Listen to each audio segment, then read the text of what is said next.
Hi, I'm Les from BrainSparks.ca, and in this series, we're going to cover soft skills. And this is from the book Spark Your Potential: The Power of Soft Skills, which is a practical guide to real skills that drive success in school, work, and life. It's kind of designed for students and professionals, but it could be applicable to anyone. And this series will help you boost your emotional intelligence, communicate with clarity, collaborate with confidence, and lead with purpose. So, whether you're giving a presentation, navigating conflict, or just trying to work better with others, this series will offer tools, checklists, templates, and other insights that you can put into action right away. Because in today's world, soft skills aren't optional, they are your edge. Part one is about emotional intelligence. This is your secret weapon for handling people and yourself. We all know someone who's academically brilliant but terrible in meetings, or someone who's not the loudest in the room but somehow commands deep respect. What sets them apart isn't their IQ or credentials, it's their emotional intelligence. So, what is it? Emotional intelligence, or EQ as it's sometimes called, is your ability to recognize, understand, manage, and express emotions, both your own and that of others. It's not about being touchy feely, it's about being emotionally aware and effective in your interactions. There are five key components generally: self awareness, self regulation, motivation, empathy, and social skills. So, let's break each of these down a little bit more. Self awareness is to know thyself. Think of self awareness as your emotional mirror. It's the ability to notice your feelings in real time and understand the impact they have on your thoughts and behavior. Pause 3 times a day and ask yourself, what am I feeling? What triggered this? How is this emotion affecting what I'm doing? You could use this for journaling, mindfulness, mood tracking. You can also find apps that support this. And it's a muscle. You could practice and get better at recognizing these various feelings and what triggers them. And part of the self regulation is mastering your reactions. Self regulation means staying in control when emotions are running high. It's not about ignoring emotions, it's about responding instead of reacting. So, here are 3 quick tips. Take a breath before you reply to something annoying. Sleep on big decisions if emotions are clouding your judgment. Replace venting with processing. Talk to someone who helps you reflect, not escalate. Don't suppress, reframe. Motivation is the drive from within. Motivation in the EQ context is about being driven by internal values and goals, not just external rewards. It's what helps you push through setbacks and keep your eyes on the bigger picture. As a little practice exercise, write down what excites you, what frustrates you. How do you remind yourself of your purpose when things get tough? High EQ people fuel themselves with purpose, not pressure. Next is empathy. This is the ability to read the room. You can understand and share the feelings of others while not necessarily directly experiencing them yourself. It's not about being nice, it's the foundation of all meaningful relationships. So, there are some 3 tips I can give you to practice your empathy. Pay attention to nonverbal cues. Body language often says more than words. Ask open ended questions and listen to understand, not just to reply. Validate others' emotions. Sometimes I get why that's upsetting is more powerful than advice. Empathy builds bridges, especially when you disagree. EQ in action. This is the social skills of how you put all of the above into practice. So, how do you build rapport, resolve conflict, give feedback, and work well with others? Here are 3 tips and habits to help you improve. So, remember and use people's names. It's simple, it's basic, and it's a common courtesy, and people remember that. Ask follow up questions that show you're paying attention. Practice assertive, respectful communication. Clear is kind. EQ isn't about being liked, it's about being respected, trusted, and understood. Here are 3 questions to kind of help you self reflect on your EQ. What's one emotion you avoid and why? How do you tend to act when you're stressed? Who in your life shows strong emotional intelligence and what do they do differently? Emotional intelligence isn't fixed, it's a skill set you can build. And in today's world, being emotionally smart might just matter more than being traditionally smart. The next time you feel something strongly, pause, observe, and choose your response with intention. That's EQ in action. This next section is about adaptability and growth mindset. How to bend without breaking in a world that won't stop changing. In school, at work, or in life, things rarely go according to plan. The assignment changes, the boss pivots, the tech fails, the goalpost moves again. And those who rise are not always the most talented, but they are the most adaptable. Adaptability is your ability to adjust to new conditions, learn from change, and keep moving forward. It's not about tolerating chaos, it's about thriving in it. And the fuel behind adaptability is a growth mindset. Fixed mindset means I'm either good at this or I'm not. A growth mindset says I can get better with effort and learning. People with a growth mindset see challenges as opportunities, not threats. They bounce back faster, learn deeper, and risk more because they believe they can improve. Change happens, so now what? Change is uncomfortable but inevitable. Whether it's a new manager, an unstructured or restructured project, or moving cities, adaptability means adjusting your expectations and behavior with resilience. Key reactions of adaptable people could be to pause instead of panic, focus on what is within their control, stay curious, not defensive. A mantra to remember is this is new, it's not bad, just different. And think of obstacles as learning opportunities. When you hit a wall, ask yourself, what can I learn from this? Replace blame with curiosity. What could I try differently next time? Shift your self talk from, I'm bad at this, to, I haven't figured it out yet. With a fixed mindset, you might say, I failed. With a growth mindset, you might say, I learned.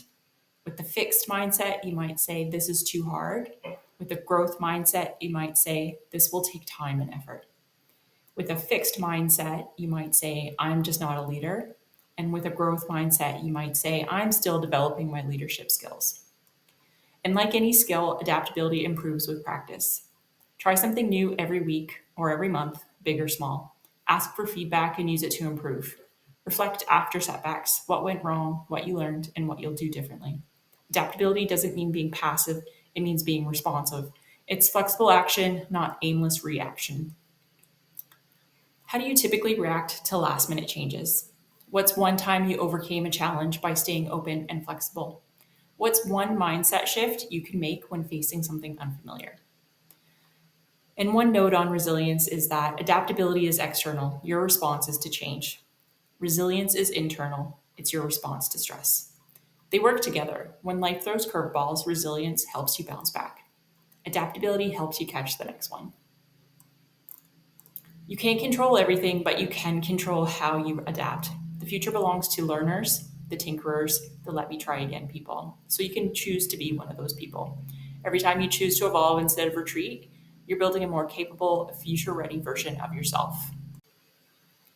Now let's talk about time management and personal accountability, because showing up for yourself is the first step to showing up for anything else.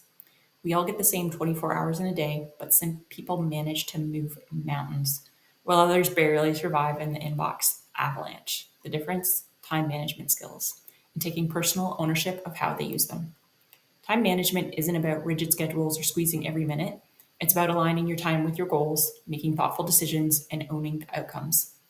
This episode is about becoming someone who makes things happen, not someone who waits for things to happen. So, step one is to know where your time goes. Before you can manage your time, you need to understand how you're currently spending it. Try a little mini audit. For 2 days, track everything you do in like 30 to 60-minute blocks. Label each task. Is it essential? Was it optional or wasted? Ask yourself what patterns you notice. Where do your best hours go? Awareness becomes efficiency. Step two is prioritize what matters most. Not all tasks are created equal. The key to good time management is focusing on what matters most, not just what's urgent. And you can create kind of a 4 block grid and break it into what's urgent and important. Those are things you do as soon as you can. There's important but not urgent. You can schedule it and plan for it. There's urgent but not important. You can delegate it or minimize it. And there's not urgent, not important. You can eliminate it or ignore it entirely. If everything feels urgent, then nothing is. Your job is to figure out the difference. Work on important things before they become urgent. Step three is to make time work for you. You don't have to be a morning person, but you do need a system or structure. Some tactics to try include time blocking. Reserve chunks of time for key tasks. Use the Pomodoro method. So, for example, you could set 25 minutes for focused work and then take a 5-minute break and repeat. You could also break it up into 15 minutes and a 5-minute rest, or 45 minutes and a 15-minute break, depending on your needs and requirements. And then you could do task batching. Group similar tasks together to stay in flow. Protect your focus like it's your most valuable asset, because it is. Step 4 is own your choices. Accountability means you take responsibility for what gets done and what doesn't. Some common traps could be, I didn't have time. Maybe you did have time, you just choose to do something else. I work better under pressure. Maybe, but at what cost? Or maybe I was waiting for direction. Could you have taken some initiative? Personal accountability is quiet but powerful. It builds trust, reliability, and self respect. You could come up with your own mantra, something like, I own my time, I own my results. Build the habit. Start your day by listing your top 3 priorities. End your day with a 2-minute reflection. What worked, what didn't? Review your calendar weekly. Does it reflect your values? Consistency beats intensity. It's not about doing more, it's about doing what matters on purpose. Ask yourself, what distractions do I allow that I could reduce? What's one thing I've been avoiding and why? If I owned my time like a business owner, what would I change today? Time management isn't just about time, it's about trusting yourself to follow through. When you take responsibility for your priorities, your calendar, and your effort, you start building a life that reflects your values, not just your to do list. Now let's talk about clear and confident communication. Say what you mean what you say, don't say it mean. Whether you're in a team meeting, a classroom discussion, or texting your boss, how you communicate can make or break your message. People who speak with clarity and confidence are more likely to be understood, trusted, and respected. The good news is, it's a learnable skill. Clear communication isn't about using big words, it's about expressing your ideas in a way that lands well, sticks, and sparks action. There are a few key foundations for clear communication. Clarity is, are you saying exactly what you mean? Tone, does it match your intention? Confidence, are you communicating with purpose? When these 3 items are in sync, you come across as professional and credible, even in high stakes situations. Be clear, not complicated.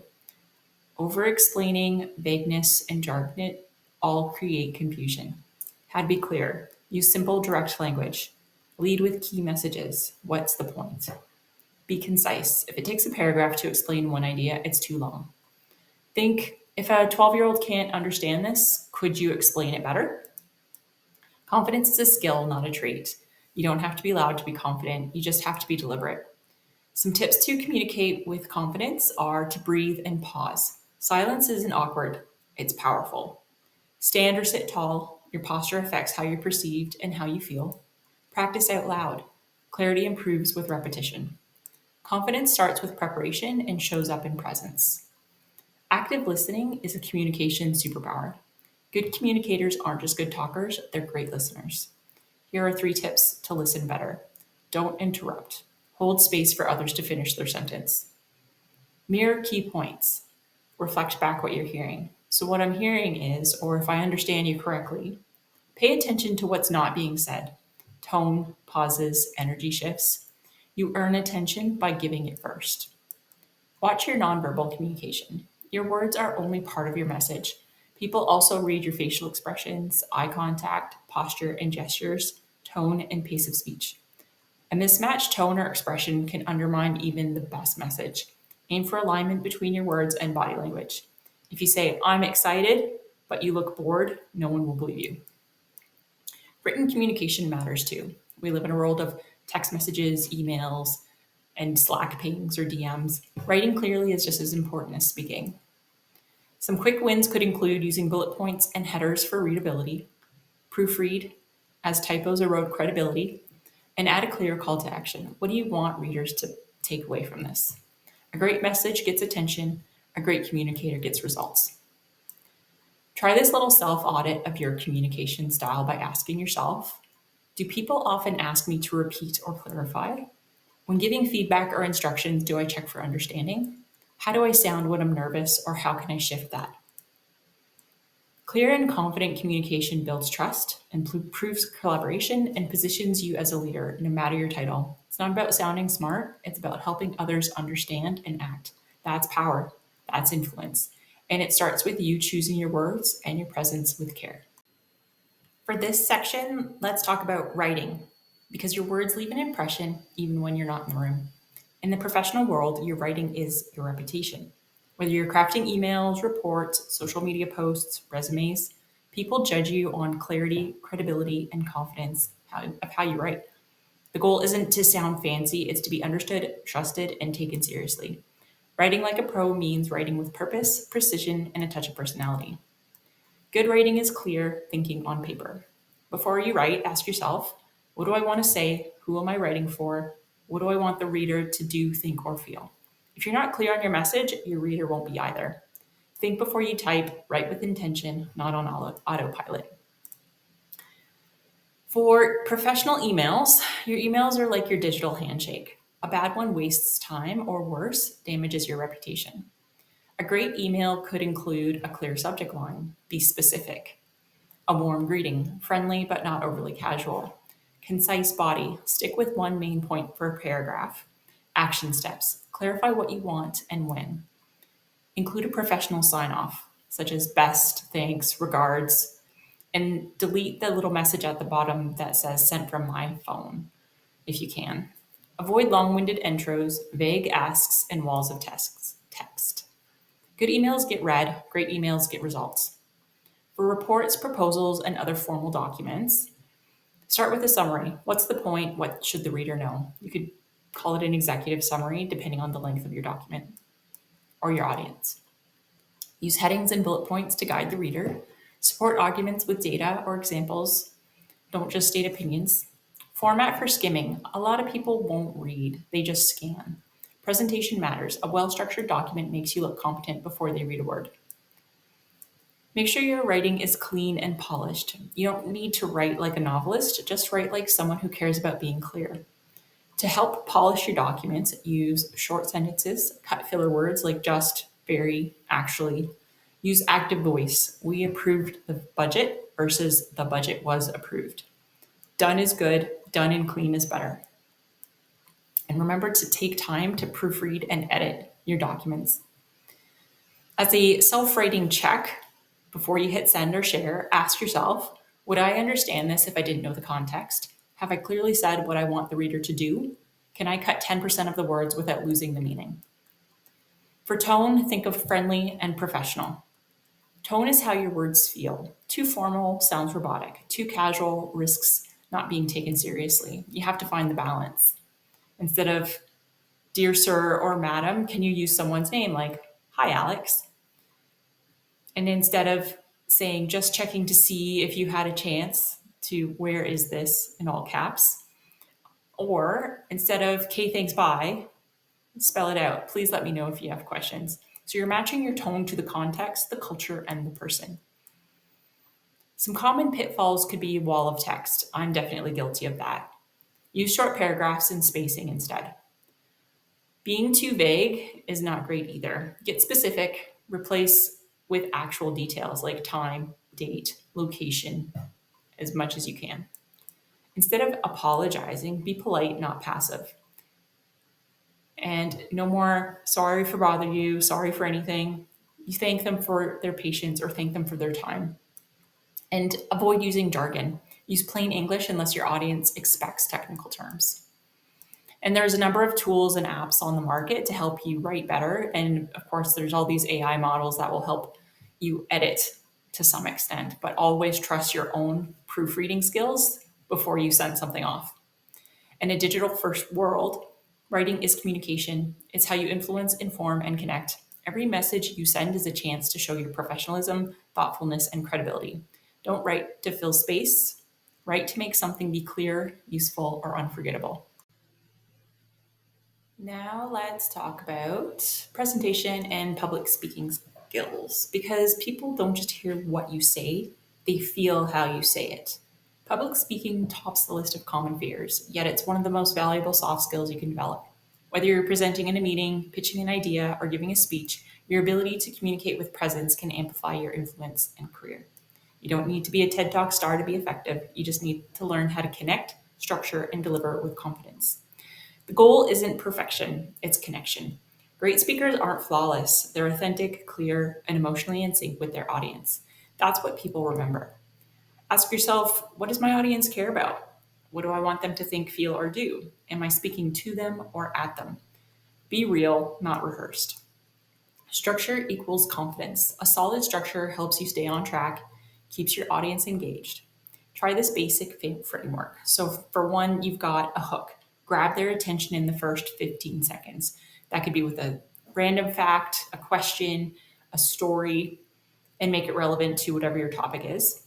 For the second one, it's the message. State your point clearly.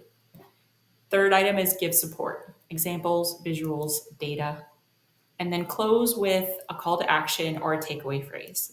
If you can write it clearly, you can say it clearly. Overcoming the fear factor. Are you nervous? That's normal. Here are some tips to manage it. Prepare. Know your key message inside and out. Practice out loud, don't just read it. Breathe. Deep breaths lower anxiety and center your voice. Reframe fear as energy.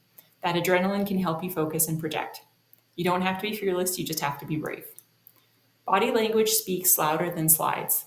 Your nonverbal communication tells the audience if they should trust you. Stand tall and grounded, no pacing or fidgeting. Make eye contact with individuals, not the back wall. Use natural gestures to emphasize points. Smile or express emotion where appropriate. Think of your whole body as part of the message. Use slides as support, not a crutch to lean on. They are visual aids, not a teleprompter. Use one idea per slide. Keep text minimal and readable. Use visuals wherever possible to enhance clarity. Charts, photos, diagrams, videos. Do not read off the slide. Do not overload with text or transitions. Do not use clip art or Comic Sans. Just design slides that pull people in and not push them away.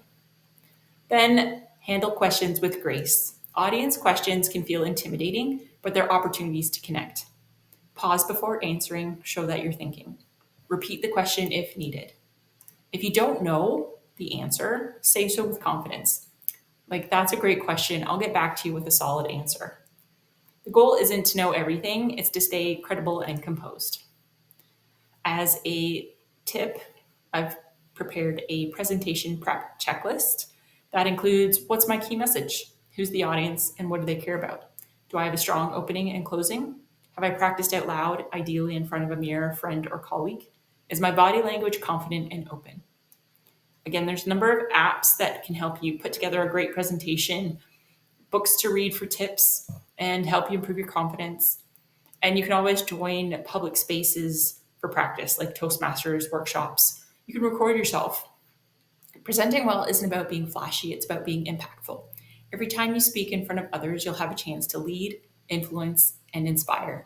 Preparation builds confidence, practice builds skill, and showing up, nerves and all, builds your legacy.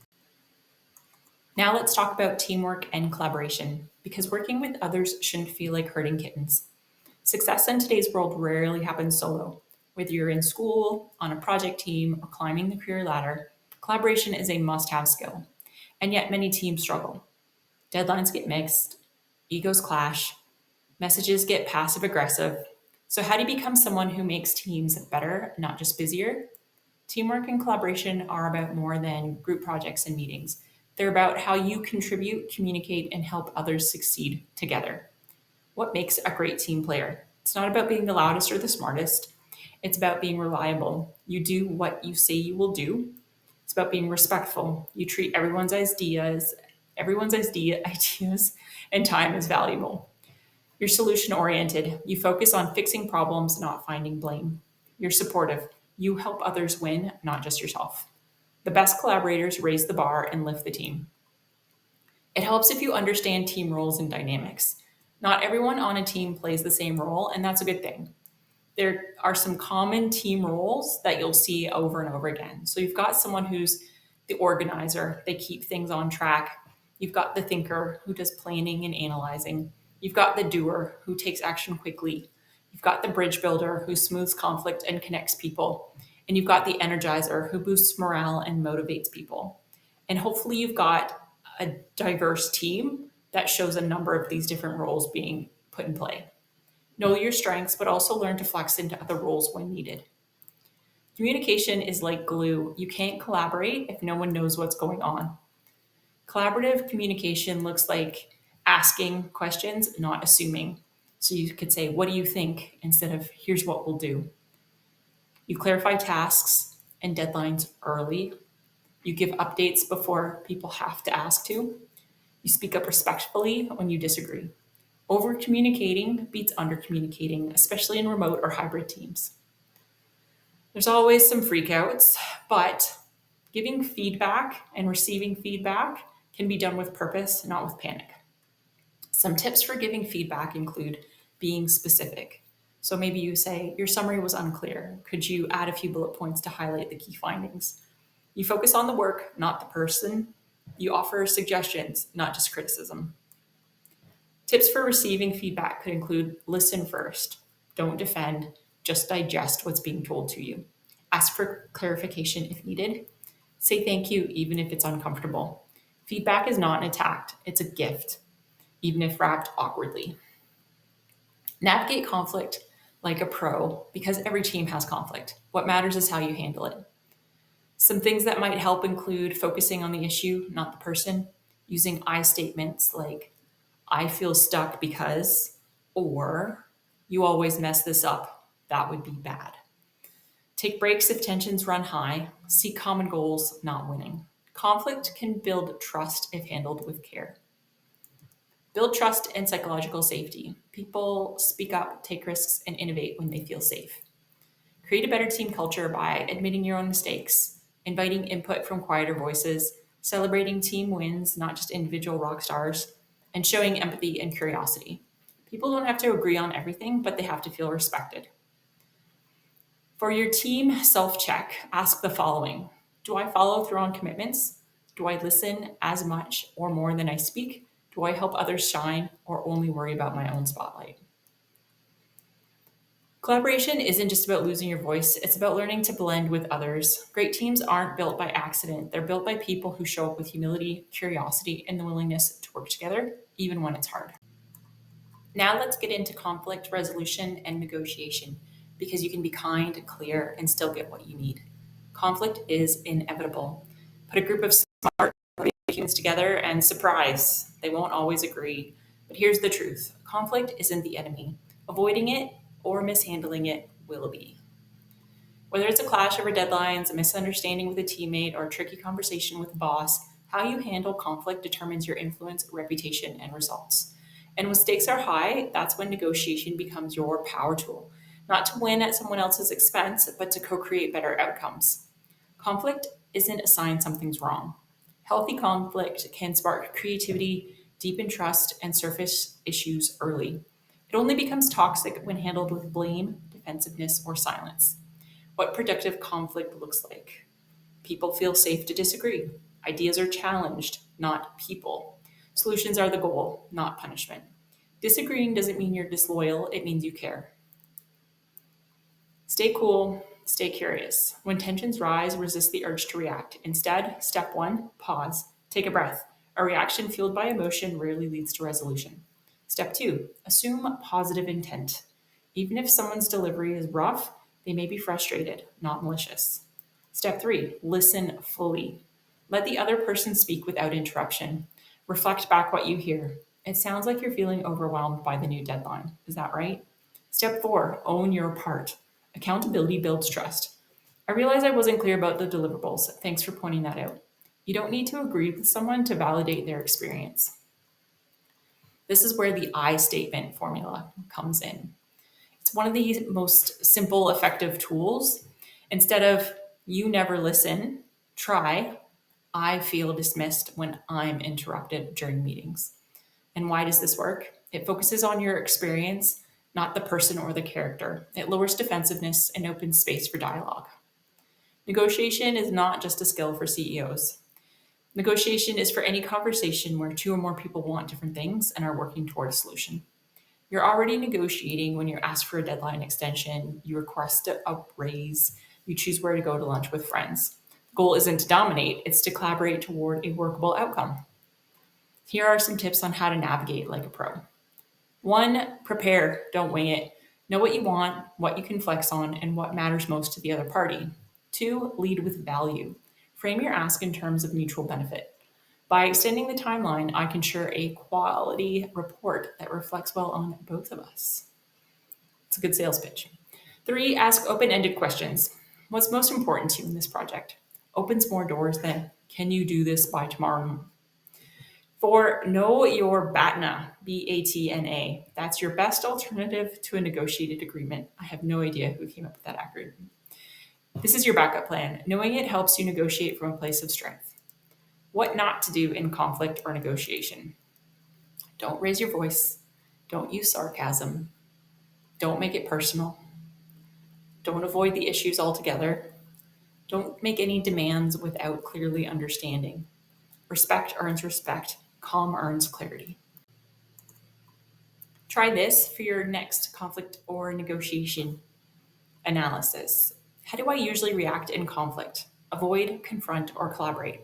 Do I listen to, understand, or to defend my position? What's one conversation I've been putting off and why?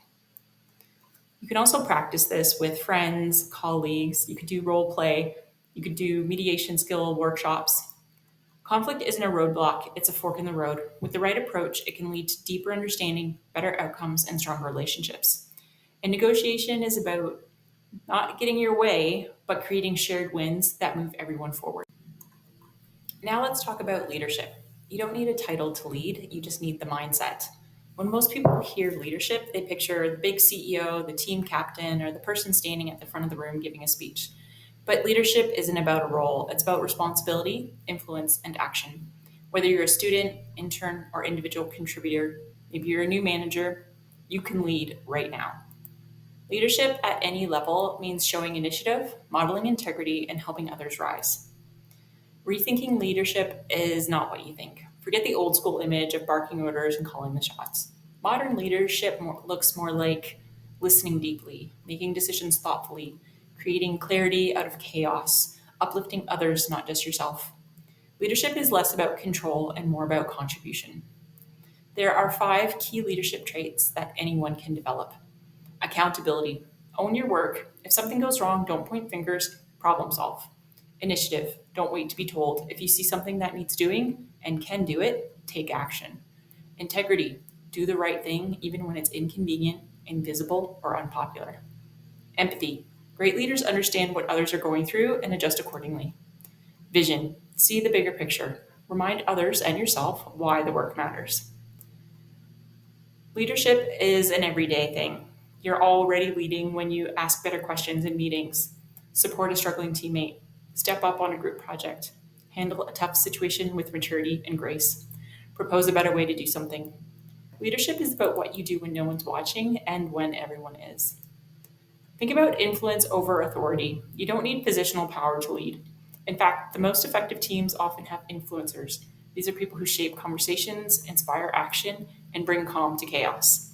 To increase your influence, build trust by being consistent and credible. Speak up thoughtfully, not often, but meaningfully. Offer solutions, not just problems. Elevate others. Your influence grows when you help others succeed. Real leaders grow leaders. You also think about leading with values. When your actions align with your values, people notice. They trust you, they listen, and they often follow. Try this mini reflection. Ask yourself, what are 3 values I want to lead by? How do I want those values? How do I want to model those values daily? Where might I be out of alignment, and how can I correct that? Values-based leadership builds trust, and trust builds teams. Rate yourself on a score of 1 to 5 for how well you follow through on commitments. Speak up when something isn't right. Give credit. Take responsibility. Model calm and clarity under pressure. Or help others grow or succeed. Now look at your scores and retest yourself in like a month or 6 months. What is one area you could strengthen? There's lots of books and podcasts and shows about how to be a better leader. You can also practice several habits. So lead with questions, listen more than you speak, model the culture you want. You don't have to wait for a title to start leading. Leadership is a way of showing up with courage, clarity, and compassion. Every interaction is a chance to lead by example. And when you lead where you are, doors open, teams flourish, and trust grows. On to creative and critical thinking. Think better, solve smarter, see what others miss. In a world filled with information, noise, and constant change, the people who thrive aren't just the fastest or loudest, they're the ones who think clearly and creatively. Critical thinking helps you cut through the confusion. Creative thinking helps you come up with better answers. Together, these two skills make you a problem solving powerhouse. So, what is critical thinking? This is your ability to analyze information logically, question assumptions, weigh evidence before making a decision. It's not about being negative or poking holes in everything. It's about being thoughtful, informed, and open to change. So, what does that look like in practice? Ask why and what if. Challenge the status quo. Spot bias, gaps, or logical flaws in an argument. Make decisions based on evidence, not emotion or pressure. Critical thinkers don't just accept ideas, they investigate them. What is creative thinking? This is your ability to generate fresh ideas, see connections others miss, imagine new solutions to old problems. It's not just for artists or designers. Whether you're designing a product, service, solving a customer issue, or planning a new event, creativity gives you an edge. So, what does this look like in practice? Brainstorming multiple solutions, not just the obvious one, using analogies or metaphors to explore ideas, combining unrelated ideas into something new, seeing failure as a step in the creative process. Creativity is intelligence at play. For critical thinking, there's some tools to help you kind of think smarter. There's the 5 whys. This is when you ask why 5 times to get to the root of a problem, and you ask a different, deeper level of why each time. Create a pros and cons list. This is classic but powerful for evaluating choices. You could do a SWOT analysis. That's analyzing strengths, weaknesses, opportunities, and threats. And then you could do a fact versus opinion check. Is this a proven fact, an assumption, or someone's opinion?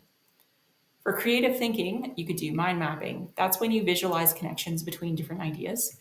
You could follow the Scamper framework, which is substitute, combine, adapt, modify, put to other use, eliminate, or reverse. You could go through what if scenarios. What if we did the opposite? What if there were no rules? What if we could wave a magic wand? You could use a random word generator. This will try to help you connect abstract ideas in a new light. The key is quantify first, then quality. Ideas multiply when judgment is suspended temporarily. To build your thinking muscles, make these part of your routine. Ask better questions. What don't I see here? What else could be true? Read widely, from business to science to fiction. Welcome disagreement. It sharpens your reasoning. Keep an idea notebook or digital note app for random sparks. Good thinkers don't just react, they reflect. And as a thinking challenge, pick something at work, school, or life and list 3 possible causes. Come up with 5 wild or unconventional solutions. Choose one idea to test. Then reflect. What surprised you? What felt uncomfortable? What worked? And again, the more you practice the skills, the better you'll be. Thinking is your most valuable soft skill, and no one teaches you how to do it well. But if you can train yourself to pause, probe, and play with ideas, you'll stand out in any room. Because when others rush to react, you'll be the one who responds with clarity, insight, and bold new solutions. Next up is problem solving in practice. From stuck to smart, how to actually fix things that are not working. Problem solving isn't just about putting out fires, it's about turning setbacks into progress. Whether you're dealing with a glitch in a project, a bottleneck in a process, or a disagreement in a team, strong problem solving skills help you get from frustrated to forward moving. In real life, problems don't come with neat labels. They're messy, ambiguous, and emotionally charged. That's why the best problem solvers know how to stay calm, break things down, and test start smart solutions fast. Here's a simple, practical framework for problem solving. 1, define the problem clearly. 2, understand the root cause. 3, brainstorm possible solutions. 4, choose the best option for now. 5, test it and learn from feedback. 6, refine or repeat as needed. If you skip step 1 and jump to fixing, you might be solving the wrong problem. So, to define the real problem, Be clear with your questions, deadlines, and requirements. So instead of being vague, like our team sucks at deadlines, you could be clear and say, we've missed three key deadlines in 2 months due to unclear task ownership and shifting priorities. If the problem sounds emotional, ask, what's the impact? If it sounds complicated, ask what's missing. Next, find the root cause. Use the 5 whys technique. Why did we miss the client delivery? Because the brief was late. Why was the brief late? Because we didn't confirm the scope. Why didn't we confirm the scope? Because we skipped the kickoff meeting. And keep going until you hit the real root cause of the breakdown, not just the surface symptoms. Now, how to brainstorm without judgment. Go for volume first and worry about quality later. Ask what else over and over. Include silly or unrealistic ideas at this stage. Use analogies. How would Apple solve this? What would a 5-year-old suggest? Sometimes the most creative solution is the fifth or sixth one you generate, not the first. Choose a first step that sounds smart. Ask yourself, which option solves the root cause? Which one is doable with current time and resources? Which one creates momentum? You're not choosing a forever fix necessarily, just a strong first step. Next, you test, learn, and repeat. Try your solution, watch what happens. Did it help? Was it a partial solution? Did it cause other issues? Use short feedback loops. Ask teammates or users what worked and what didn't. Track metrics if applicable. Stay open to adjustments on the fly. Treat problems like experiments, not final exams. How to problem solve with people. Some problems are technical, others are emotional or relational. To solve these, ask good questions before offering solutions. Listen for pain points and patterns. Co create solutions, don't just push top down fixes. Collaborative problem solving builds buy in and better outcomes. There are some common pitfalls to avoid, such as jumping to solutions too soon, solving symptoms, not causes, blaming others without understanding the system, ignoring feedback after implementation. Smart problem solvers slow down just enough to get it right. For your next problem challenge, pick a recent problem, big or small, and walk through the following questions. What's the specific issue? Why is it happening? Ask your 5 whys. What are 5 different ways you could approach it? What's the easiest next step that you could test in the next 2 business days? Then actually go through and test it. Document your results. Problems don't go away on their own, they evolve, and so should your approach. Strong problem solvers aren't the ones who always know the answer, they're the ones who stay calm, stay curious, and stay committed to figuring it out. Your soft skills are your superpower. So, in conclusion, sharpen them, use them, lead with them. Soft skills aren't the nice to haves that you work on when you have time. They're the foundation of everything you do, how you show up, solve problems, build trust, and drive impact. The truth is, degrees fade, titles change, and technologies evolve. But your ability to listen well, speak clearly, manage yourself, collaborate with others, adapt under pressure, and lead with empathy, that's what makes you future proof. In this series, we've explored how to understand and manage emotions, adapt with resilience and a growth mindset, communicate clearly, whether writing, presenting, or debating, collaborate on teams with respect and purpose, solve problems creatively and critically, lead from wherever you are. But this isn't the finish line, this is the warm up. Start small. Pick one skill to focus on this week, reflect on what's working and what's hard, ask for feedback, adjust, repeat. Growth in soft skill happens in moments, not milestones. A kind but honest email, a brave question in a meeting, a quiet act of leadership when no one's watching. The world doesn't need more perfect professionals. The world needs more people who are curious, human, and willing to grow. People who can bridge gaps, build trust, and bring clarity where there's chaos. That's people like you. So keep learning, keep stretching, and keep showing up in the kind of soft skills that lead to hard wins.